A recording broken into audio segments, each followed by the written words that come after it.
بسم اللہ الرحمن الرحیم الحمد للہ رب العالمین وصلی اللہ وسلم وبارک علی عبدہ ورسولہ محمد وعلی آلہ وصحبہ اجمعین وعلی من تبعہم بإحسان الی یوم الدین. اما بعد. شیخ محمد بن جمیل زینو رحمۃ اللہ علیہ نے پہلا سوال ذکر کیا جو کہ حدیث میں مذکور ہے. حضرت جبریل علیہ السلام نے اللہ کے نبی سے پوچھا، یا محمد اخبرنی عن الاسلام، اے محمد آپ اسلام کے بارے میں بتائیے. تو اللہ کے نبی نے 5 ارکان کا تذکرہ کیا. اس کے جواب میں پہلا رکن پچھلے درس میں گزر چکا، وہ ہے اشہد ان لا الہ الا اللہ وان محمد الرسول اللہ.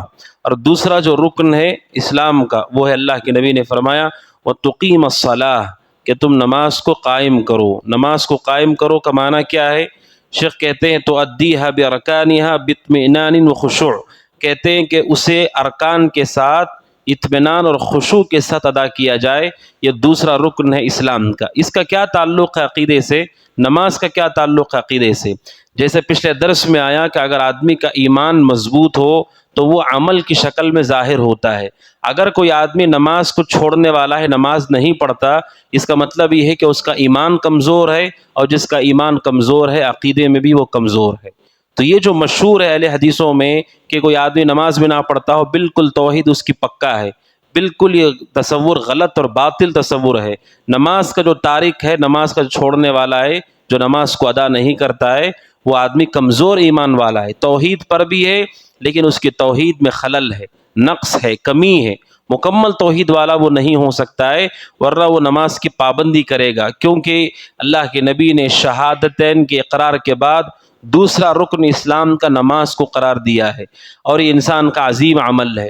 اور دوسری وجہ یہ ہے، بعض علماء کے نزدیک وہ آدمی جو نماز کو چھوڑ دیتا ہے وہ کافر ہے، جس میں امام احمد بن حنبل، جنہوں نے بعض صحابہ اور تابعین کے فتاوے نقل کیے کہ بعض سلف ایسے تھے جو تارک صلاۃ کو، نماز کے چھوڑنے والے کو کافر سمجھتے تھے. چونکہ کون کافر ہے کون مومن ہے عقیدے میں اس کی بحث ہوتی ہے.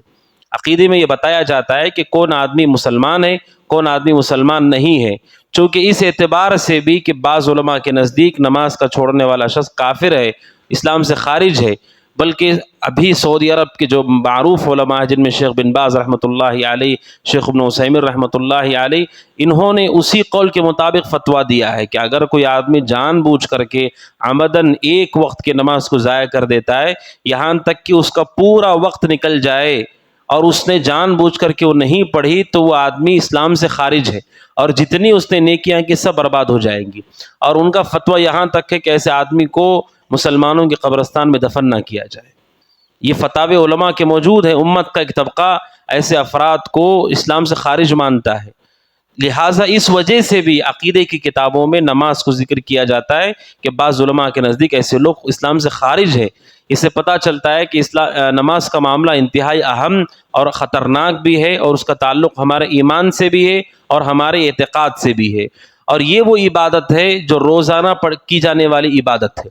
پہلا جو رکن ہے شہادتین، اس کا تعلق انسان کی ہر سانس سے ہے. جب تک زندہ ہے تب تک اسے اس شہادتین پہ باقی رہنا ہے. کسی کو 5 منٹ کے لیے بھی اجازت نہیں ہے کہ وہ اس شہادتین کو، اشہد ان لا الہ الا اللہ و اشہد ان محمد رسول اللہ، اس کا انکار نہیں کر سکتا. 1 منٹ کے لیے بھی نہیں کر سکتا ہے. اگر کیا تو وہ اسلام سے خارج ہو جائے گا. یہ دوسرا جو رکن ہے، یہ سب سے زیادہ کیا جانے والا رکن ہے جو فرض ہے ہمارے اوپر. وہ یہ کہ دن میں 5 وقت کی نمازوں کو فرض کیا گیا ہے. 5 وقت کی عبادت ہے جو روزانہ کی جانے والی عبادت ہے، جسے کہا جاتا ہے عبادات یومیہ، روزانہ کی جانے والی عبادتیں. جیسے بعض عبادتیں آگے زکوٰۃ کا ذکر ہوگا، روزانہ زکوٰۃ نہیں ہے. رمضان کے روزے روزانہ نہیں ہے. حج روزانہ نہیں ہے، بلکہ وہ خاص اوقات میں ہے. شہادتین کے بعد سب سے اہم عبادت ہے نماز، اور وہ یومیاً ہے، یعنی روزانہ اسے ادا کرنا ہے. لہٰذا دوسرا رکن جو اللہ کے نبی علیہ الصلوۃ والسلام نے بیان فرمایا وہ یہ ہے کہ تقیم الصلاۃ، کہ تم نماز کو قائم کرو. اس کا تعلق ہمارے اعتقاد اور ہمارے ایمان کے ساتھ ہے. اور آخری بات ہے وہ یہ ہے کہ شیخ نے کہا کہ ادا کرو تو کیسے کرنا چاہیے؟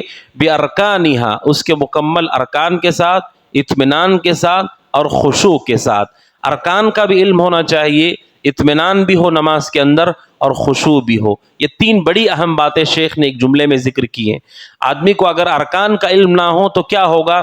نماز میں اگر خلل ہو گیا تو وہ نماز کی خلل کو پورا نہیں کر پائے گا، بھرپائی نہیں کر پائے گا۔ کوئی آدمی ایسا جس کا ایک سجدہ چھوٹ گیا یا رکوع چھوٹ گیا، تشہد چھوٹ گیا، وہ کیا کرے گا؟ اگر تنہا ہے، کوئی عالم وہاں موجود نہیں ہے، وہ کیا کرے گا؟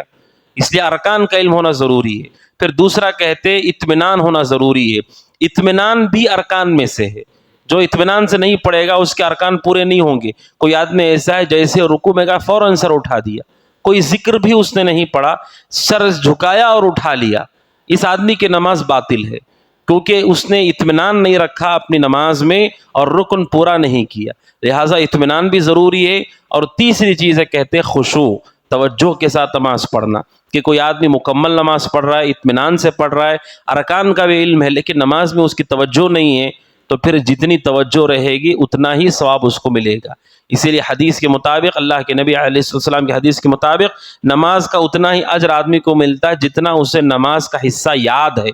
یاد ہے کا مطلب جتنی اس کی توجہ رہی، خشوع خضوع رہا، اتنا اسے اجر ملے گا۔